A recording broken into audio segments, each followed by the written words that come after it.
Gracias, señor presidente. Señora ministra, señorías, dejen de hablar de equidad, porque no hay equidad en el sistema educativo español, como ya hemos repetido muchísimas veces. La transferencia de la competencia de educación a las comunidades autónomas hace que en estos momentos estemos hablando de solo aproximadamente el 6% de todo lo que se invierte en educación en España.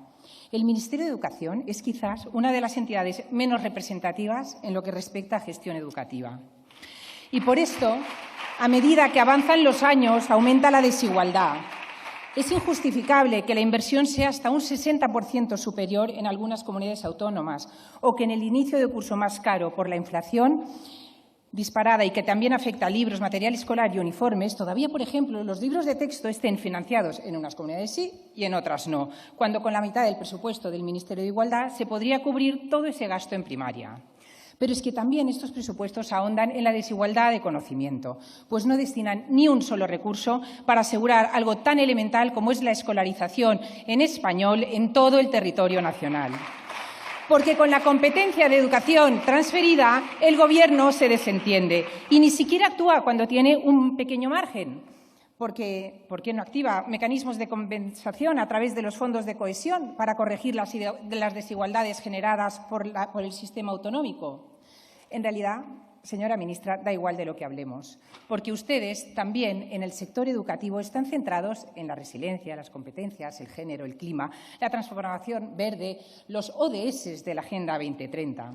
Porque para ustedes asegurar que todos conozcan nuestra lengua e historia comunes, que el acceso a la universidad sea justo para todos o la libertad de los padres para educar a sus hijos según sus convicciones, son cuestiones menores a las que no consideran invertir recursos. En realidad, lo único que asegura su Gobierno es adoctrinamiento para todos. Además, con estos presupuestos, de nuevo, los más vulnerables y con menos recursos siguen abandonados por su Gobierno. Se les llena la boca y destinan partidas para la educación inclusiva, cuando desde Vox no paramos de reunirnos con familias, con hijos con necesidades educativas especiales, absolutamente infraatendidos y víctimas de legislaciones que están hechas sin pensar en sus beneficiarios y en sus familias. Así que, por favor, no digan, como dicen, que los presupuestos tienen el foco puesto en las personas y la atención al bienestar de la educación. Porque cuando ustedes hablan de bienestar de la educación, están falseando la realidad a nuestros alumnos y jóvenes, al venderles la idea de que su bienestar pasa por vivir cómodamente y sin esfuerzo y a poder ser subsidiados. Que los niños vayan felices a la escuela, algo legítimo, que todos deseamos para nuestros hijos, no tiene nada que ver con lo que ustedes la están convirtiendo y a dónde van las partidas presupuestarias, una especie de parque temático que olvida que lo esencial de la escuela es la transmisión y la adquisición de conocimiento. Señora ministra, ustedes han olvidado que es en ese proceso, en el de la transmisión de conocimiento, cuando entra en juego la formación de la persona y con ella muchas variables. La emocional es una, pero no es la única, que contribuyen a forjar el carácter, formación que debería apuntar a una vida lograda. La educación, cualquier buen docente lo sabe, es un equilibrio entre el conocimiento, el esfuerzo, la motivación, la emoción, la frustración, la superación, la alegría, la adquisición de hábitos y de virtudes. El problema de este Gobierno, de esta legislación, de estos presupuestos, es que convierten temas periféricos en cuestiones centrales, amparándolas en el aprendizaje competencial. Ese concepto vago y difuso que utilizan para todo y que en realidad nadie sabe lo que es. Esa jerga que ni siquiera los académicos de la RAE aceptan, tal como indicaron recientemente en una nota informativa respecto de la nueva selectividad. Y cito a la RAE.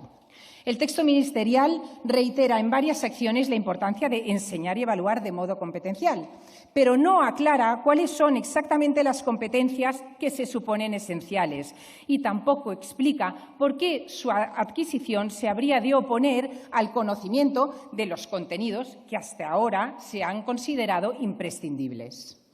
Y es que no hay cosa que hagan bien. Inician una reforma de la selectividad y en lugar de ir a lo esencial, que es una selectividad única para todos los españoles, lo que hacen son experimentos y convertir, por ejemplo, la prueba de lengua castellana en algo parecido a un test de autoescuela. Y, finalmente, respecto de la calidad de la educación, la gran novedad que nos traen en estos presupuestos, dicen ustedes, es apostar fuertemente por el soporte digital del sistema, que en realidad de lo que se trata es de una apuesta por la digitalización indiscriminada, apresurada y sin estudio de necesidades previas para un sistema que ya está devaluado, y eso sencillamente es tirar el dinero público. Estos presupuestos lo que son una renuncia a la educación como ascensor social. ¿A quién contratarán las empresas en los próximos años? Si no les hemos pedido a nuestros jóvenes unos mínimos en capacidad de lectura, de reflexión, de argumentación, de operaciones matemáticas, de escritura. Por no hablar del tejido industrial, pues habría que replantearse, cuando menos, el destino de la cuantiosa inversión en formación profesional, más de 2.000 millones de euros, cuando en paralelo no vemos ninguna partida a potenciar la reindustrialización de España. Como tampoco vemos un impulso decidido que aborde el abandono escolar de forma generalizada, donde España, lamentablemente, sigue a la cabeza de Europa. Es urgente, señora ministra, centrarse en lo importante. ¿De qué va a servir que titulen muchos en la ESO o de que aprueben la selectividad si no saben leer un manual de instrucciones, si no aguantan 3 páginas seguidas de lectura? ¿Y qué va a pasar con tantos alumnos escolarizados en la escuela pública a quienes sin piedad se les está inoculando ideología degenerada cuando lo que necesitan es, junto al conocimiento, arropo, familia y estabilidad? ¿Quién va a dar esperanza a esos alumnos y a esas familias? Señora ministra, para formar hombres y mujeres libres debemos apuntar al bien y a la verdad, al mérito, al valor del esfuerzo, al trabajo, a la excelencia del profesorado y renunciar a todas las ideologías sectarias y destructivas. Dejar de invertir millones para educación transversal con ideología de género. Dejar de invertir millones para borrar de la memoria de nuestros jóvenes nuestra historia en nombre de la memoria democrática. Dejar de invertir millones para animar a los niños y jóvenes a dudar de su identidad y temerariamente cambiar de sexo. Dejar de invertir millones para aprobar a todos por saber cada vez menos. Dejar de invertir millones para una educación inclusiva que acaba con una educación especializada. Dejar de invertir millones para arruinar miles de escuelas infantiles que llevan años funcionando. Dejar de invertir millones, en definitiva, para acabar con la libertad de enseñanza y para imponer de forma cada vez más descarada ese totalitarismo comunista que nos iguala a todos en la miseria y cercena de oportunidades a quien podría prosperar. Gracias. Muchas gracias.